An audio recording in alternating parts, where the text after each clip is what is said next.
విద్య, వైద్యం, వినోదం అవి హక్కులే కాదు, ఆ హక్కుల కోసం నిలబడే స్వరం, సత్యాన్ని చెప్పే ధైర్యం, సేవను జీవన విధానంగా మలచిన సంకల్పం. 7 హిల్స్ టీవీ వార్త కాదు, ఒక బాధ్యత. ఛానల్ కాదు, ఒక ఉద్యమం.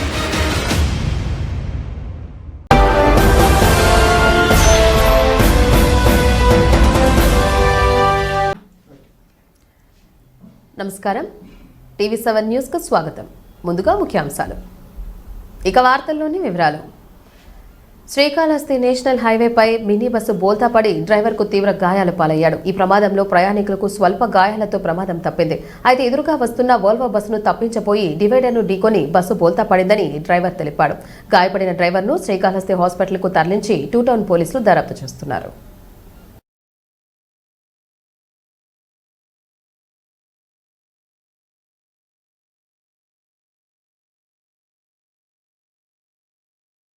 వెళ్ళారో ఆ బస్సు తగులుతుందని నేను లైట్గా రైట్ లాగాను, డివైడర్ తగిలి బండి స్లోగా పడిపోయింది. స్పీడ్ కూడా లేదు నా బండి. ఎవరికి ఎలాంటి ఇంజురీస్ లేదు, నాకు మాత్రం లైట్గా చిన్న చిన్న దెబ్బ. అంతే, నిద్ర మొత్తం అదంతా ఏమి లేదు. నేను క్లారిటీగా ఉన్నాను. ఆ బస్సు వల్ల నాకు ఆ విధంగా అయింది. అన్నవరం నుంచి తిరుపతికి వస్తున్నాము. నాయుడుపేటలో రెస్ట్ కూడా తీసుకున్నాము. వాష్రూమ్కి వెళ్ళారు వాళ్ళు, ఈ దాని రెస్ట్ తీసుకున్నాము. అక్కడి నుంచి తిరుపతికి వస్తా ఉండి ఓలో bus over speed left side నన్ను అంచినట్టు వెళ్ళారు. ఆ బస్సు తగులుతుందని నేను లైట్గా రైట్ లాగాను, డివైడర్ తగిలి బండి స్లోగా పడిపోయింది. స్పీడ్ కూడా లేదు నా బండి. ఎవరికి ఎలాంటి ఇంజురీస్ లేదు, నాకు మాత్రం లైట్గా చిన్న చిన్న దెబ్బ. మదనపల్లె పట్టణంలో చీటీల వ్యవహారం కలకలం రేపింది. భారీ మొత్తంలో మోసం జరిగిందంటూ 2 మహిళలు పరస్పరం ఆరోపణలు చేసుకోవడం స్థానికంగా తీవ్ర చర్చకు దారితీస్తుంది. మదనపల్లె శివనగర్ ప్రాంతంలో చిప్పిలికి చెందిన లక్ష్మీ సుకన్య, అదే ప్రాంతంలో అంగన్వాడీ టీచర్గా పనిచేస్తున్న రాజేశ్వరి వద్ద చీటీలు కట్టించినట్లు తెలిపారు. తమకు సంబంధించిన సుమారు 1,20,00,000 రూపాయల నగదును రాజేశ్వరి ఇవ్వకుండా మోసం చేసిందని లక్ష్మీ సుకన్య తీవ్ర ఆరోపణలు చేశారు. ఆ పర్సన్ దగ్గర చెక్కు బండు రాహిచ్చి మిగిలినవన్నీ చీటీలు ఇంటి పనికని దానికని తక్కువ వచ్చింది ఎత్తుకుంటామంటే ఎత్తిచ్చినా కూడా నేను చెక్కు బండు రాహిచ్చినాను వాళ్ళకి. చీటీలు ఇప్పుడు నేను 3 నెలల నుంచి కట్టలేదన్నా. మిగిలిన వాళ్ళ దగ్గర నా బంగారు కానీ మా ఇంటానికి ఇవేం తెలియదు. నా బంగారు కాడ నుంచి మొత్తం పెట్టేసే అక్కడికి నేను డబ్బులు ఇచ్చిన. నా బంధువర్గంగా కానీ ఫ్రెండ్షిప్ పరంగా కానీ మొత్తం అంతా తీసుకొని ఇచ్చిన అన్న. ఇంత డబ్బులు ఎట్లా కట్టినారు మీరు? లక్ష్మీ సుకన్య. మా ఇంత డబ్బులు ఎట్లా కట్టినారు మీరు? ఇంత డబ్బులు ఎట్లా కట్టారు? మా ఇంటి డబ్బులు ఎత్తిపెట్టిండేటివి కట్టినా. నా ఫ్రెండ్స్ దగ్గర నా బంధువుల దగ్గర అంతా తీసుకొని కట్టినాం. మేము ఫైనాన్స్ చేసిండేది వాస్తవమే. అమ్మమ్మ 2.5 సంవత్సరం నుంచి జరిగింది నా ఇది. ఎంత రావాలమ్మా మీకు? 1,20,00,000 చీటీలు వేసినా. ఎంతమంది? ఒక చీటీనే. విద్యా సంస్థల పరిసరాల్లో 100 అడుగుల పరిధిలో పొగాకు ఉత్పత్తులను విక్రయించరాదని కమిషనర్ నరసింహప్రసాద్ పేర్కొన్నారు. నగరంలో 1 టౌన్ పోలీసులు పలు విద్యా సంస్థల పరిసరాల్లోని దుకాణాలపై ఆకస్మిక దాడులు నిర్వహించి పొగాకు ఉత్పత్తులను స్వాధీనం చేసుకున్నారు. స్వాధీనం చేసుకున్న పొగాకు ఉత్పత్తులను నగరపాలక సంస్థకు అప్పగించారు. నగర కమిషనర్ ఆదేశాల మేరకు నగరపాలక ఆరోగ్య అధికారి లోకేష్ సంబంధిత దుకాణదారులకు అవగాహన కల్పించారు. విద్యా సంస్థల పరిసర ప్రాంతాల్లోని దుకాణాల్లో నిషేధిత ఉత్పత్తులను విక్రయించరాదని, పాఠశాల విద్యార్థులకు పొగాకు ఉత్పత్తులు విక్రయిస్తే చట్ట ప్రకారం కఠిన చర్యలు తీసుకుంటామని హెచ్చరించారు.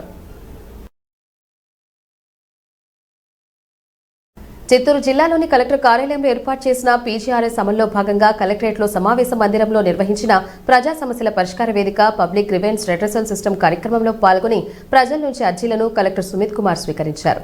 ఈ కార్యక్రమంలో joint collector Rajendran Mohan Kumar, assistant collector Narendra ప్రజల నుంచి అర్జీలను స్వీకరించి తక్షణమే పరిష్కరించాలని అధికారులను ఆదేశించారు.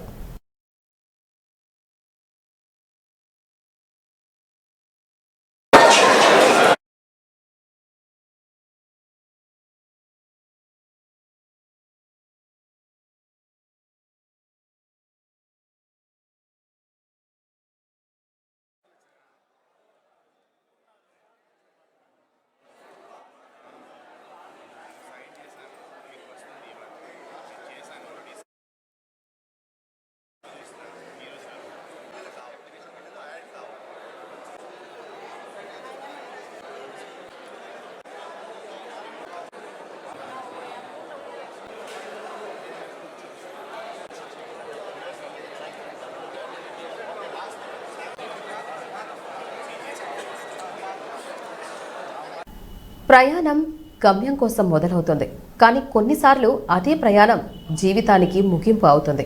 తిరుపతి జిల్లా చంద్రగిరి మండలం ఐతేపల్లె వద్ద జాతీయ రహదారిపై జరిగిన ఈ ఘటన చూసిన వారందరి మనసును కలిచివేసింది.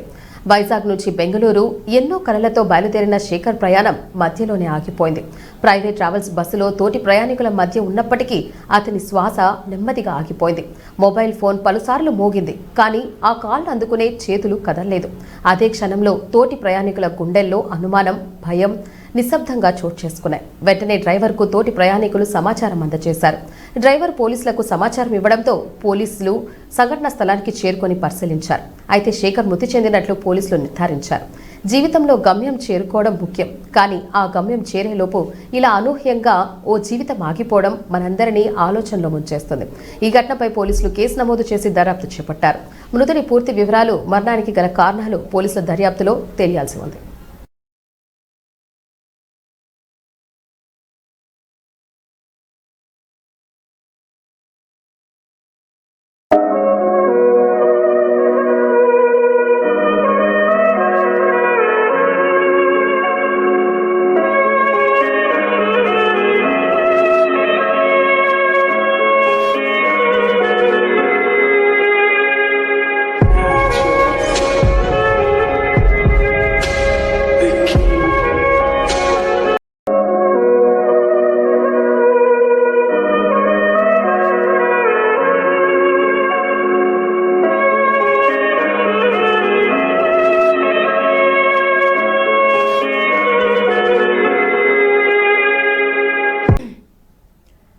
జీఎస్టీపీ వృద్ధి రేటు స్వర్ణాంధ్ర 2047 విజన్ లక్ష్యాల్లో భాగంగా 10 సూత్రాల అమలు, ఆదాయార్జన శాఖలపై సీఎం చంద్రబాబు వర్చువల్ విధానంలో వీడియో కాన్ఫరెన్స్ లో జిల్లా కలెక్టర్తో సమీక్షించారు. 2026-27లో కేంద్ర ప్రయోజిత పథకాలకు సంబంధించిన కార్యాచరణపై దిశానిర్దేశం చేశారు. రియల్ టైం గవర్నమెంట్స్ లో భాగంగా అవేర్, డేటా లేక్ సహా పాలనలో ఏఐ టూల్స్, ఇతర సాంకేతిక వినియోగంపై చర్చించారు. నైపుణ్యాభివృద్ధి, వన్ ఫ్యామిలీ వన్ ఎన్వైరన్మెంట్ విధానం అమలు, ఈజ్ ఆఫ్ డూయింగ్ బిజినెస్ సహా రాష్ట్రంలో శాంతి భద్రతల అంశంపై సీఎం చంద్రబాబు సమీక్షించారు. Chittoor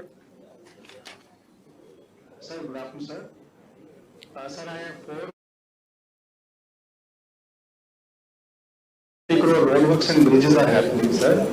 I have 10 crore books ready, sir. Similarly, sir, Prime Minister Gramin Adarsh Yojana, sir, as well as hostel works are there, sir. Hostel works now recently vachinnayi, sir. So, by next month of March 15, sir, I will reach 95%, sir. Then third district, I called you, Konasema or any.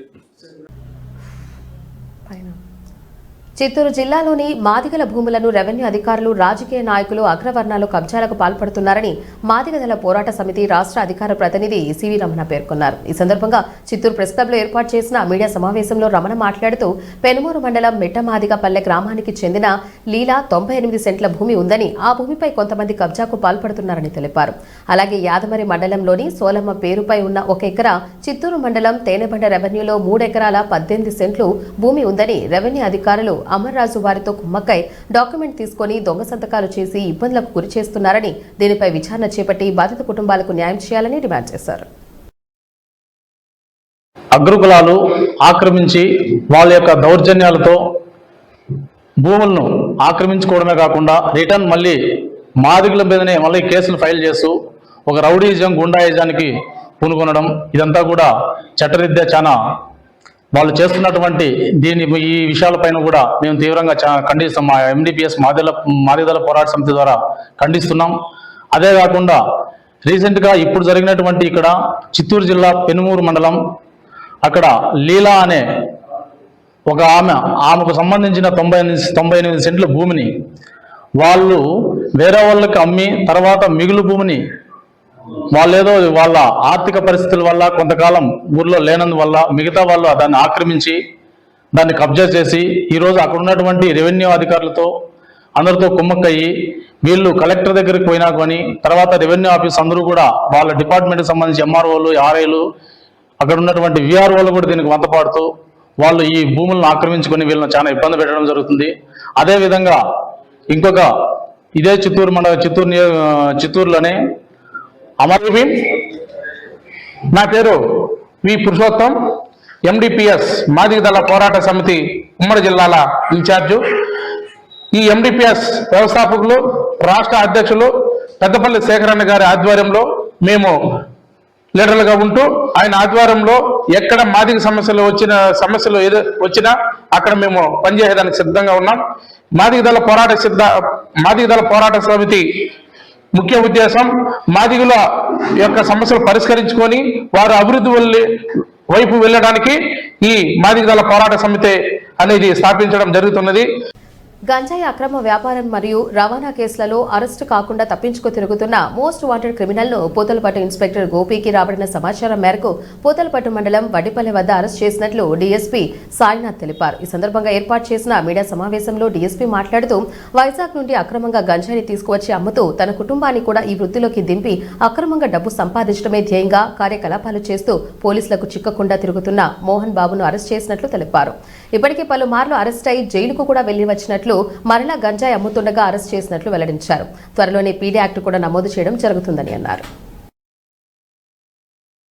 Alias Mohan Babu ఇతను వచ్చి మన బండపల్లి పూతలపట్టు మండలము. ఇతని యొక్క గంజాయి సంబంధించిన నేర చరిత్ర ఏమంటే, ఇతని కుటుంబంలో భార్య నానమ్మ, గేవనమ్మ, కుమారుడు Pavan Kalyan diploma first year చదువుతున్నాడు, ప్రవీణ్ డిగ్రీ డిస్కంటిన్యూ.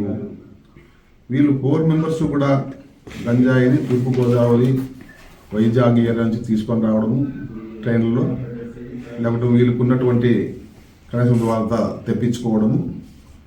వీళ్ళు బండపల్లి, రంగంపేట క్రాసు, చిత్తూరు ఈ ప్రాంతాల్లో, ఐరాల మండల ప్రాంతాల్లో వాళ్ళు పెట్టుకున్నటువంటి ఏజెంట్లకు అమ్మడము.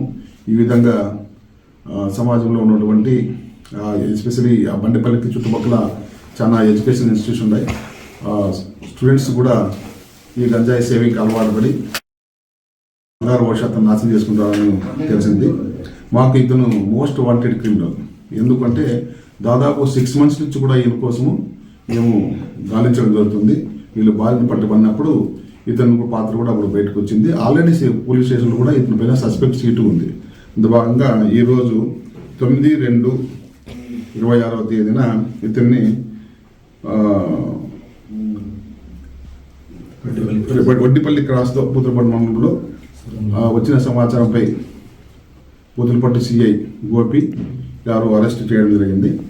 ఎందుకంటే గత 3 రోజుల నుంచి మీ అందరికీ తెలిసిన విషయమే, చిత్తూరు జిల్లా SP Tushar Dudi, training ACP Tarun Sahu మొత్తం టోటల్గా సిబ్బందితో ఈ గంజాయి పైన ఒక స్పెషల్ డ్రైవ్ కండక్ట్ చేయడం జరిగింది.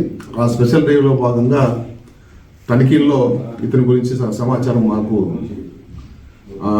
రాబడి ఈరోజు ఇతను అరెస్ట్ చేయడం జరిగింది. పాత కేసులో ఇతని నేర చరిత్ర చూస్తే దాదాపు 10 కేసులు ఉన్నాయి. ఇతని పైన గంజాయి 10 కేసులు ఉన్నాయి, 3 గేమింగ్ కేసులు ఉన్నాయి. ఇతని ఆపరేషన్ చిత్తూరు, తుని, ఈస్ట్ గోదావరి తునిలో కూడా ఇతని కేసు నమోదైంది. అల్లూరు సీతారామరాజుతో కూడా కేసు నమోదైంది. ఇతను దాదాపు రీసెంట్గా వాళ్ళ భార్యను పట్టుబడిన తర్వాత అప్పటి నుంచి ఇతను మనం దొరకకుండా పరారులో ఉన్నాడు.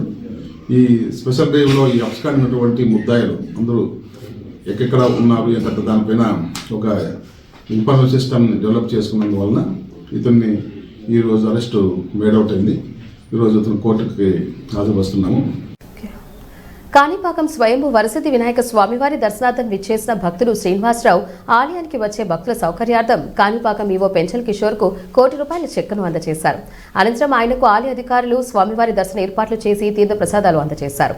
వారి కుటుంబ సభ్యులు స్వామివారి దర్శనం అనంతరం దేవస్థానం ఈవో పెంచల్ కిషోర్ అంగీకరణ పత్రాన్ని అందజేశారు.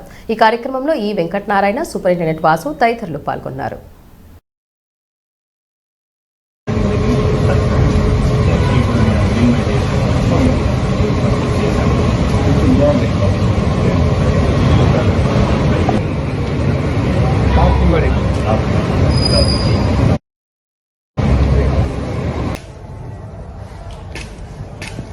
Thank you.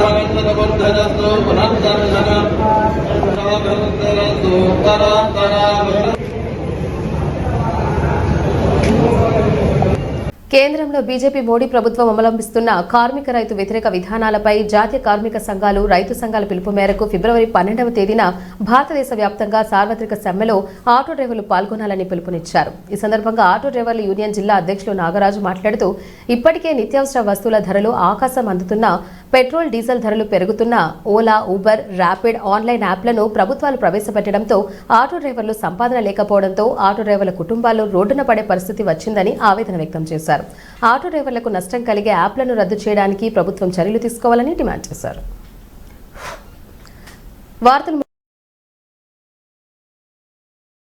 ర్యాపిడో ఆన్లైన్ యాప్లను, బైక్ ట్యాక్సీలను, ఆన్లైన్ యాప్లను, ర్యాపిడో యాప్ను వర్ధిల్లాలి. ఆటో డ్రైవర్ల ఐక్యత. కేంద్రంలో ఉన్నటువంటి బీజేపీ మోడీ ప్రభుత్వం అనుసరిస్తున్నటువంటి కార్మిక రైతు ప్రజా వ్యతిరేక విధానాలకు నిరసనగా 12వ తారీఖున కేంద్ర కార్మిక సంఘాల పిలుపు మేరకు భారతదేశ వ్యాప్తంగా 29 రాష్ట్రాల్లో సార్వత్రిక సమ్మె జరుగుతూ ఉంది. అందులో భాగంగానే చిత్తూరులో ఉన్నటువంటి చిత్తూరు ఆటో డ్రైవర్స్ యూనియన్ ఆధ్వర్యంలో కూడా ఈ యొక్క సార్వత్రిక సమ్మెలో పాల్గొంటున్నారు. దీని యొక్క ముఖ్య ఉద్దేశం ఇప్పటికే అధిక ధరలతో ఇబ్బంది పడుతున్నటువంటి ఆటో డ్రైవర్లు వాళ్ళు రిలీజు కట్టుకోలేక, బాడుగులు చెల్లించలేక, పిల్లలను చదివించలేక, డాక్టర్ దగ్గరికి వస్తే చికిత్స చేయించలేక ఇబ్బంది పడుతున్నటువంటి ఆటో డ్రైవర్లు ఈరోజు ఉచిత బస్సు రావడంతో అనేక ఇబ్బందులు పడుతున్నారు. అందుకోసం ఉచిత బస్సుకు మేము వ్యతిరేకం కాదు, కానీ ఆటో డ్రైవర్ల కుటుంబాలని ఆదుకోవాలని కూడా మేము ఏఐటీసీగా డిమాండ్ చేస్తున్నాం. ఈ నెల ఫిబ్రవరి 12వ తేదీన ఏపీ రాష్ట్ర వ్యాప్తంగా ఆటోలు బంద్ నిర్వహించడం జరుగుతూ ఉంది. దాని యొక్క ముఖ్య ఉద్దేశం ఆటో డ్రైవర్లు ఆటోలను నమ్ముకొని అప్పో సప్పో చేసి ఆటోలు నడుపుకొని తమ కుటుంబాలను పోషించుకుంటున్నారు. ఇలాంటి సమయంలో ఈ ఆన్లైన్ యాప్లుగా ఉన్నటువంటి ఓలా, ఊబర్, ర్యాపిడో లాంటి ఈ ట్యాక్సీ, బైక్ వీటన్నిటి సమస్యలు ఆటో డ్రైవర్లకు ఇన్సూరెన్స్ పెరిగిపోయింది. ఎఫ్సీలు ప్రైవేట్ పరం చేశారు. ఈ వార్తలు ఇంతటితో సమాప్తం. నమస్కారం.